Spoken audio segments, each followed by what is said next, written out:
Hey guys, welcome to my first lecture on biochemistry, and we'll be talking about the topic of colloidal solutions. And this is quite an interesting topic. So how would you define a colloidal substance? A colloidal substance is basically one which does not readily pass through a membrane while in the solution form. So it can be defined as does not, and this is important, does not easily diffuse through a membrane while in solution. So this is a definition. And the opposite of colloidal substance is crystalloid substance, which easily traverses through a membrane while in solution.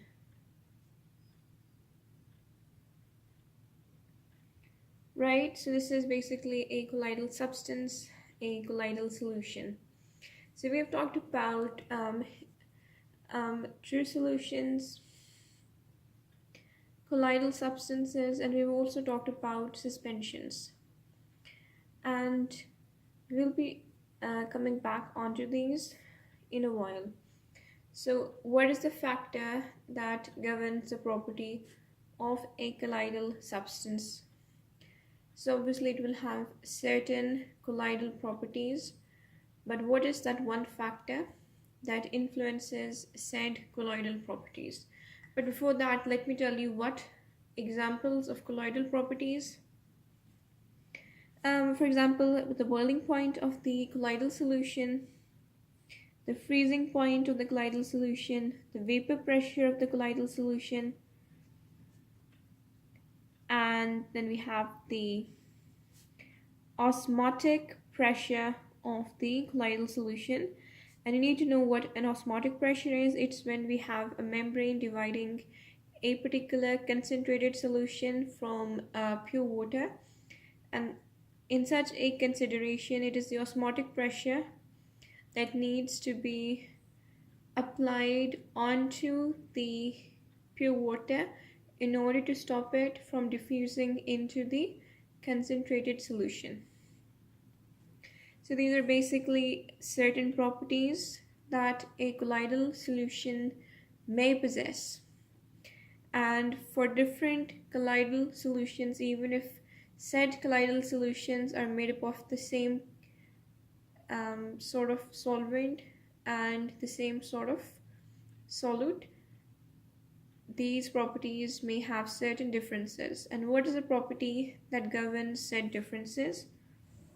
And the property is the number of solute particles, and that is literally it.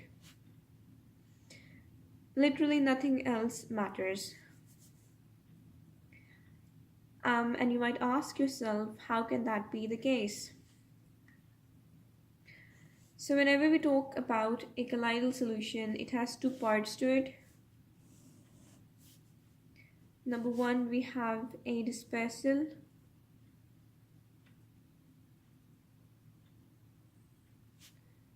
medium, and then we have, which is basically the solvent or the continuous phase,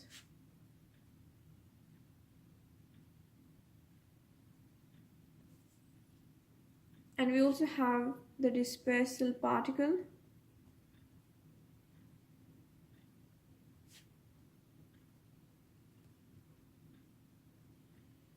or the solute, right? Anyways, so basically there are two parts to this: the dispersal medium, the solvent, or the continuous phase. And this part is the only part that is governing these above mentioned properties. And even when it comes to these parts, the nature or the chemical,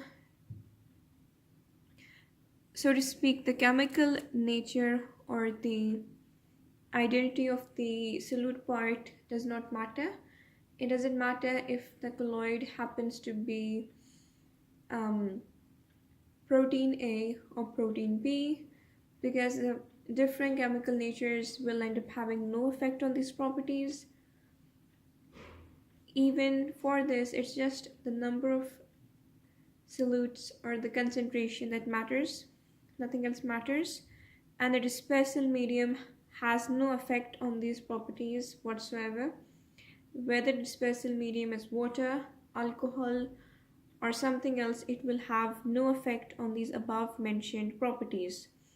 The only thing we are concerned with is the dispersed particle, and at that only the concentration matters. So we're done with this. And this is the reason if we talk about a true solution compared to an actual colloidal solution, the colloidal properties of a true solution are affected far more than that of a colloidal solution. And for that to be sort of like understandable for you, you need to know the difference between a true solution. A true solution compared to a colloid has a lot of differences in terms of nature, but all of these differences can be tracked down to one integral difference, and that is the size of the solute particle.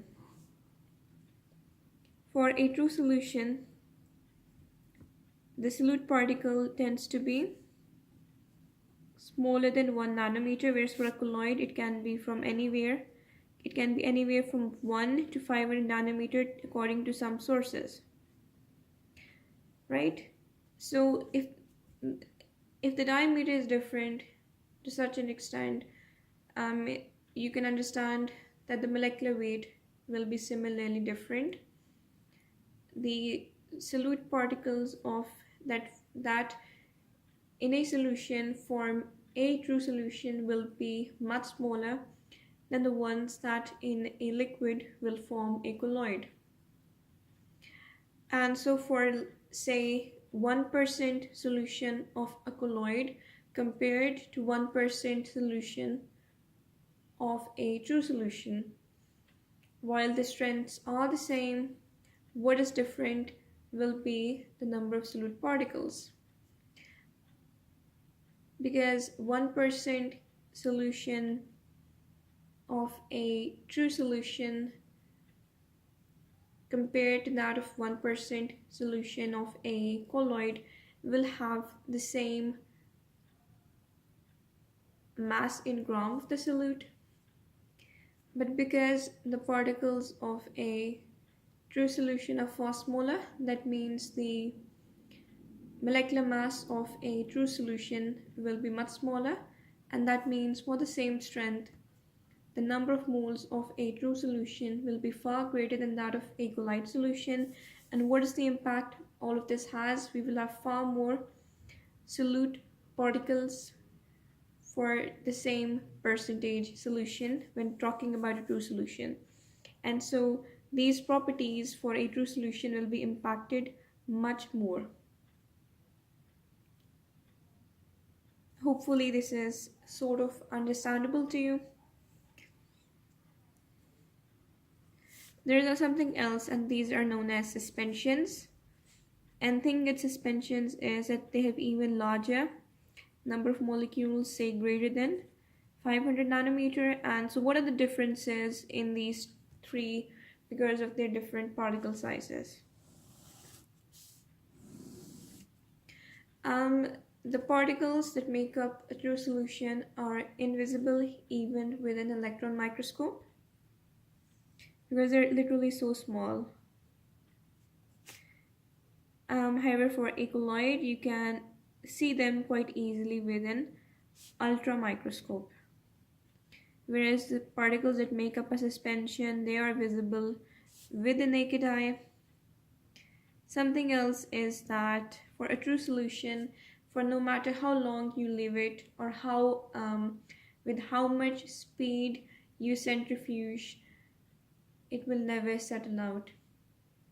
For example, you can talk about a salt solution. You can leave it out for no matter how many days, the salt will not precipitate out. My apologies, the word is not precipitate. The salt will not settle to the bottom no matter how long you leave it out or with how much speed you centrifuge it. With a colloid,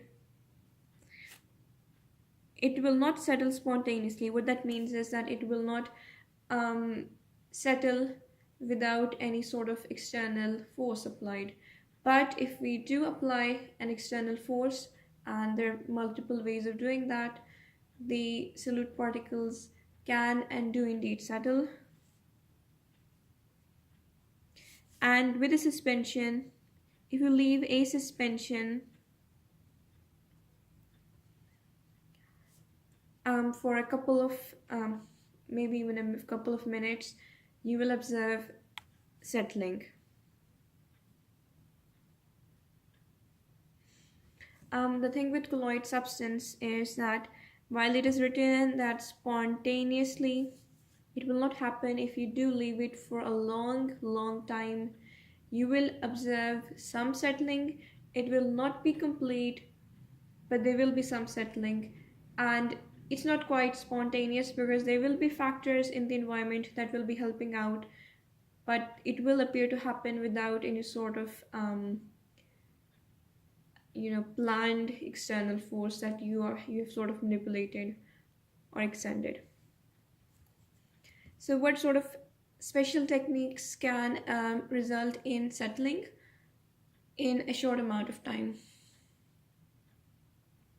So moving back to the sort of techniques we can employ, there are actually quite a couple of them.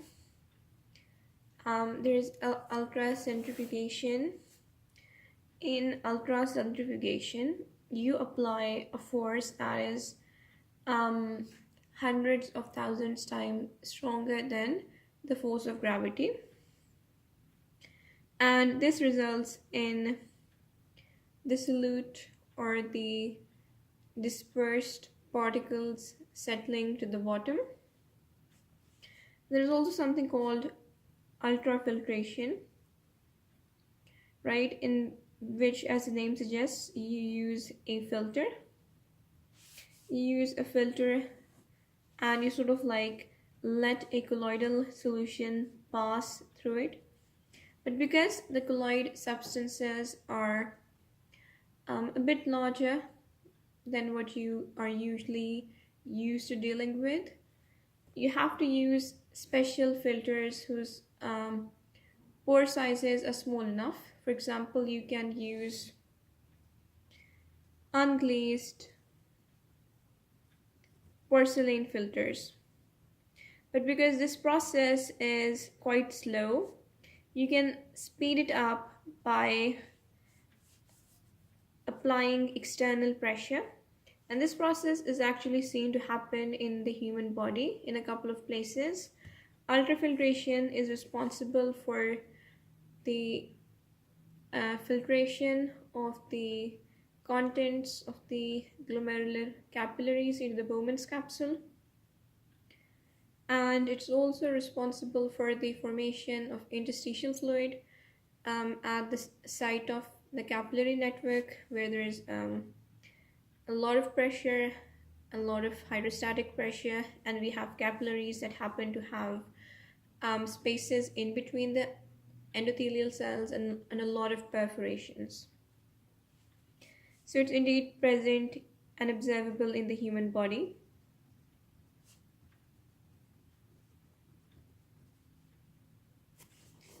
There is also the electrophoresis method, and you might be confused how that would work. It's basically you apply basically an electric field, and the solute particles they migrate to an electrode. But for this to happen, basic physics, it is obvious that the solute, the dispersed substance, needs to have a charge, and the charge needs to be of an opposite polarity to the polarity of the electrode to which it was attracted. and you're right on the mark. Colloid substances, and by that I mean the dispersed particles, do have a charge, and what charge it is dependent on a couple of factors, and how the charge is accumulated, and which sort of a dispersed medium will have which charge, and will it have can it have both positive and negative, or it would simply just have one of them. These are things you need to explore, and we will explore these together. So we talk about a colloidal substance having this liquid part and this solute part. If the liquid part is considered to be water, there are two types of colloid substances. These classifications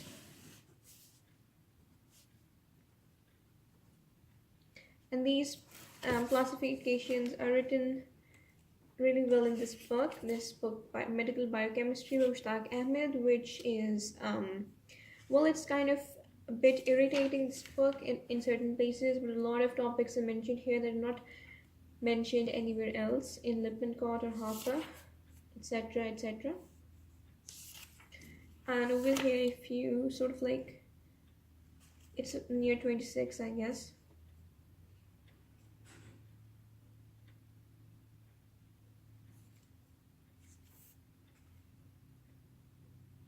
And they mentioned this, that there are lyophilic and lyophobic.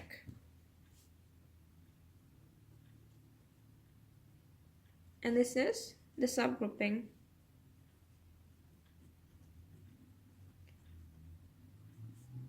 And what is lyophilic and what is lyophobic? Well, before that, let's talk about the secondary name.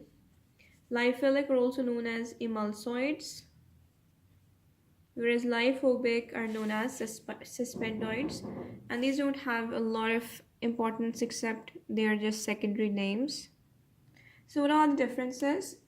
Lyophilic. So lyophilic, when you're talking about a lyophilic colloidal solution, the solute particles possess a single charge of one polarity.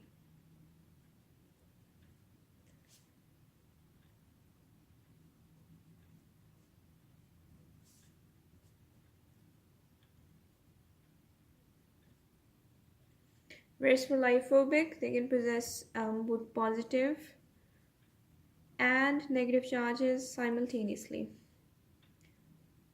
My apologies, I actually messed this up. Lyophilic can possess both simultaneously. Lyophobic just possesses a single polarity charge at one moment. And for lyophilic, a lyophilic solute is always perpetually covered by a thin layer of the solvent. And these are two very important properties. And you can ask the question to yourself, what is the importance of these properties? Before talking as to why they have these properties, the significance is important. These two properties, the fact that lyophilic possesses these charges, and because there is a thin layer of solvent, both of these properties are the reason where the solute of a lyophilic substance does not precipitate. Now, precipitation and settling is different. Settling is when all of the solute particles, they basically accumulate at the bottom of a container. In precipitation, they basically aggregate. They come together and sort of like form this layer on top of the solvent, right? So the fact that in a lyophobic colloidal solution, there will be these solute particles and they will all possess the same charge. This means that there will be this repulsion between them. They will be evenly spaced. They will be unable to aggregate. And this is the reason why lyophobic colloidal solutions, they do not precipitate out easily. For lyophilic, the positive and negative charges both being present simultaneously is something that might confuse you. So don't worry about that too much. Just remember this point and know that the existence of the charges and the thin layer of solvent is what prevents precipitation in lyophilic colloidal solutions. Now, if we compare the properties of lyophilic and lyophobic, there are also certain other differences. Number one being that, generally speaking, lyophilic colloidal solutions tend to be more stable, that is, less likely to precipitate compared to lyophobic. Maybe this has something to do with the formation of a thin layer of solvent.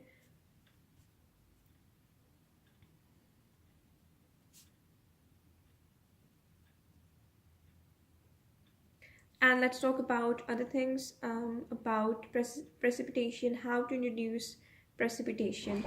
To introduce precipitation of lyophobic, to induce precipitation of lyophobic colloidal substance, what you need to do is to introduce a dilute electrolyte.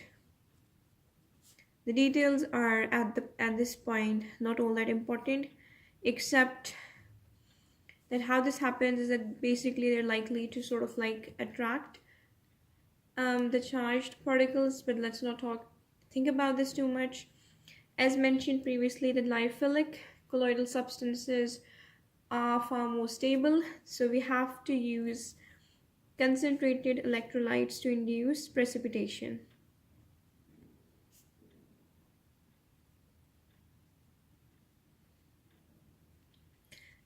Now, so you might think that a certain substance which can be considered a colloidal substance because it is a big enough particle and sort of like is in between the range in which it will be considered a colloidal substance, you might think that it can either form part of a lyophilic or a lyophobic colloidal solution. That is not true.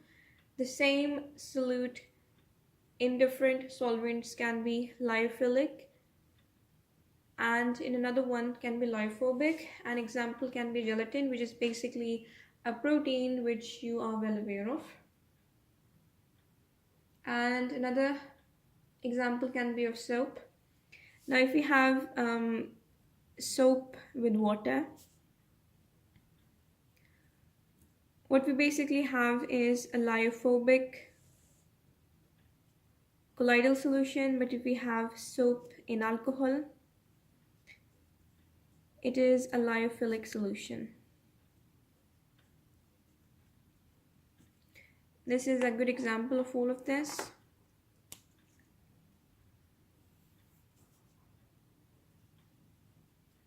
We'll talk about the gelatin example later on in another scenario as well.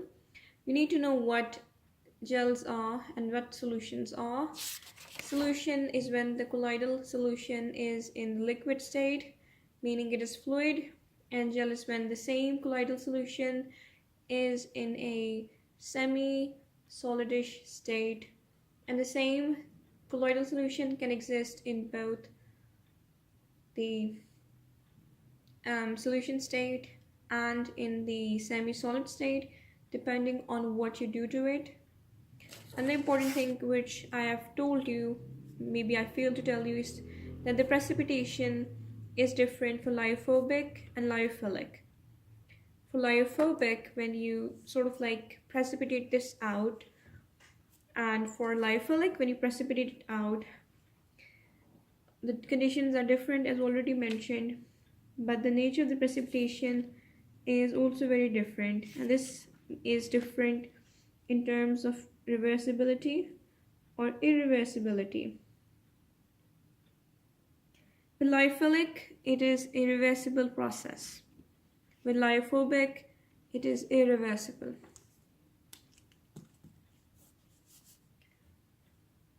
And this is interesting, but not all that difficult. It's because it is so stable that in spite of having added the concentrated electrolytes, this form can be sort of like retained or sort of like returned given enough stimulus, it is irreversible over here.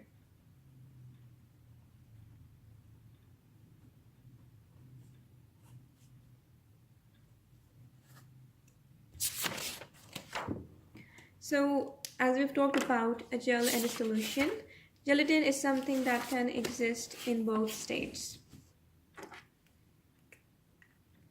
So, it's like this: gel to sol. So now if you have gelatin in the gel form and you heat it, you get the solution form. And if you let the solution form settle for a while, you get the gelatinous form again.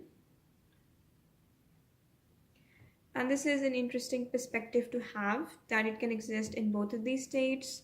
And this brings me to another property, which is difficult to spell, easy to understand. And the name is unfortunately difficult, as I mentioned, and it is thixotropy.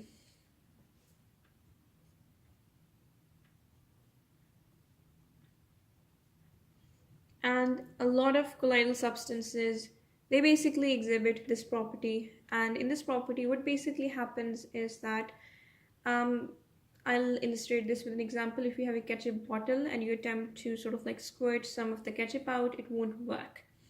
But if you shake it for a while and then try again, it will come out fairly easily. It is because before the disturbance, the ketchup was in a undisturbed state for quite a while, and so it had assumed a gelatinous state. But when you shook it with enough force, its state changed to solution form, and so it came out fairly easily. Another example is the ink used for printing, which is why you have to sort of like, if you don't use your printer for quite a while and the ink is sort of like unused, undisturbed, it will not work. And you have to sort of like, even if you're not in need of a printer, you still have to use it after a given time to prevent this from happening.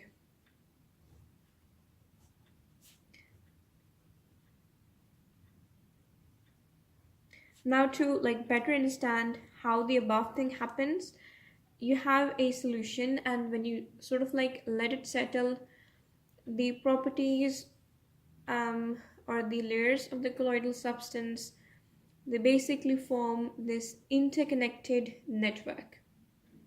And this interconnected network basically spreads throughout, or sort of like encloses the entire dispersion medium and also absorbs some water. And if you let a gel stand for a long while, eventually it will become a solution, and this process is called synersis. And in this process, the liquid that had been retained will eventually ooze out. The liquid that had been retained within the lattice work of the colloidal layers will be lost. So water will, actually more fittingly liquid, because it can be any liquid depending on the situation, liquid oozes out, and this process is synersis.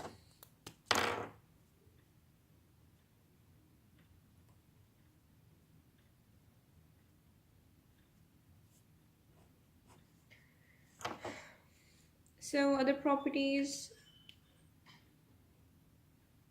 so there are other distinctive properties. So when we talk about these our ability to sort of like cause precipitation, there's another thing that comes up. It's if we have a colloidal substance which happens to have a negative charge on the surface of the solute, right? And we sort of like add a lot of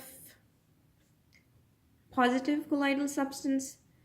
Because of this, the charges will cancel out, and if the overall charge on the original colloidal substance decreases sufficiently, becomes positive enough or negative enough, becomes less of its value, less positive or less negative.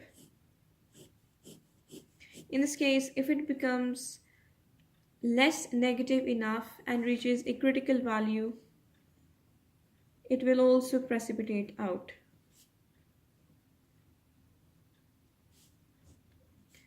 And this is something called mutual precipitation, and is the reason why it is very dangerous to intravenously administer positive colloidal substances into your bloodstream, because our plasma proteins are negative and there is a chance of precipitation which can be fatal.